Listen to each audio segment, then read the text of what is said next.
Greetings, my comrades. I will be talking about one of the most misunderstood philosophers to ever live.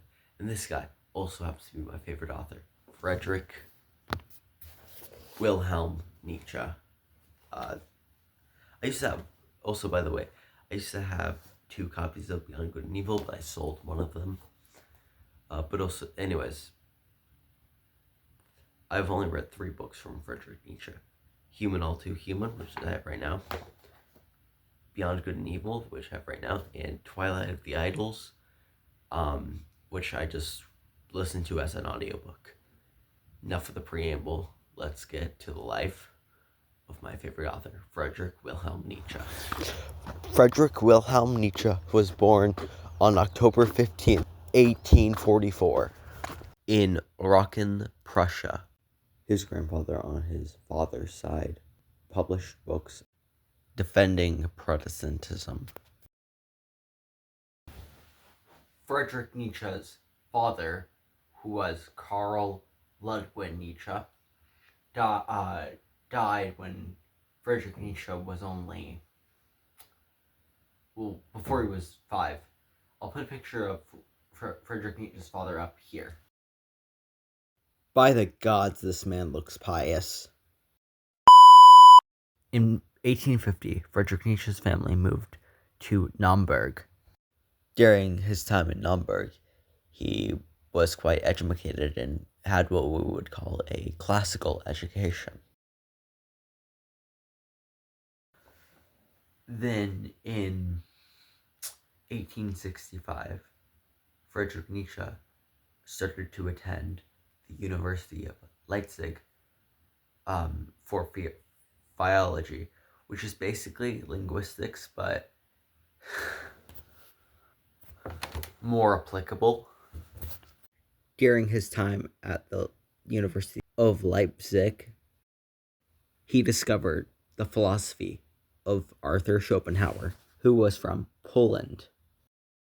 Shortly after this point, Friedrich Nietzsche met and became friends with Richard Wagner, who eventually became an opera composer. In the year of our Lord, 1872, Friedrich Nietzsche penned his first book, The Birth of Tragedy, which argued that Greek tragedy arose from the tug-of-war game between Apollonian and the Dionysian. The Apollonian means to be in great harmony and to live with restraint and routine. The Dionysian is based upon, Dionysus, the god of frenzy and of wine. Music is the perfect example of the Dionysian because it doesn't appeal to rational thought. It is purely emotional.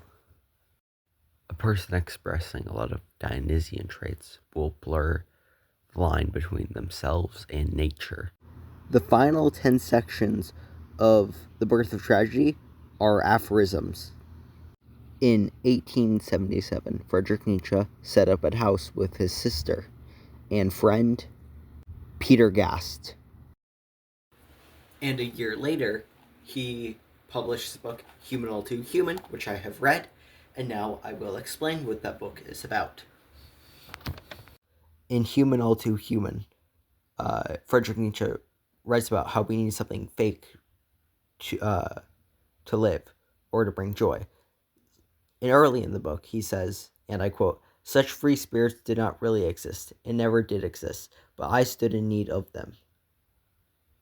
Also, a side note is, in a lot of Friedrich Nietzsche's works that I've read, is that we love the idea of people more than people.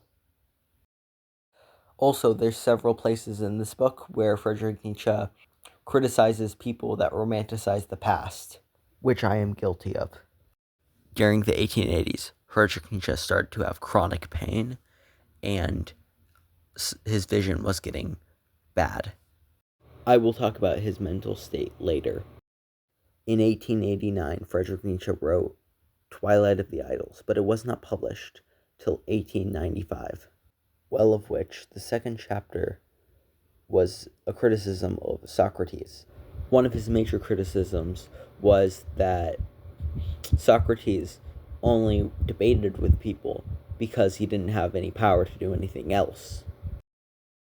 Later, in Twilight of the Idols, Friedrich Nietzsche talks about how most modern philosophers, their ideas are made concepts, and none of them have came out alive. The concepts, I mean.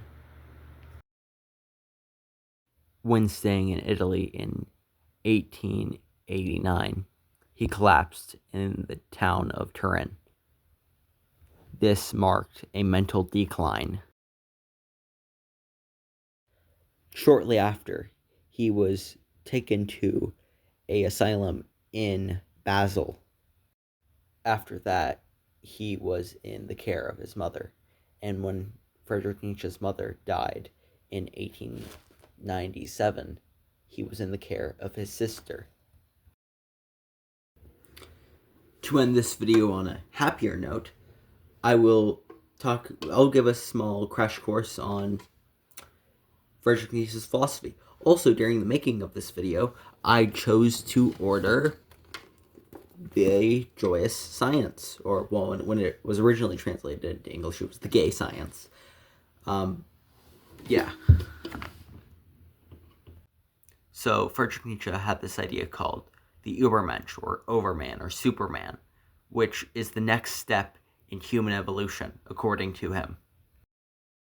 And the Übermensch will make their own values and not rely on what he called slave morality.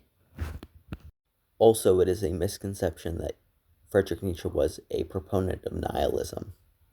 Let's say you die, and then you keep living your life from birth to death eternally. This idea is called eternal recurrence. It was first coined in the book Thus Spoke Zarathustra.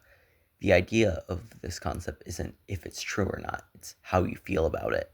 If you're like me and this idea sounds terrifying, you're probably doing the bad thing and your life isn't going that well. But if this idea sounds liberating, you're probably having a good life.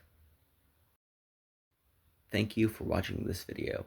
By the gods, I hope you have a splendid day, or night, or afternoon, or whenever you're watching this.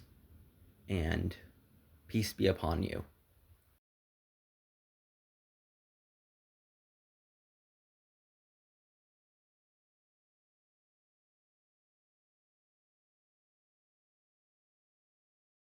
Turtle. Wolf.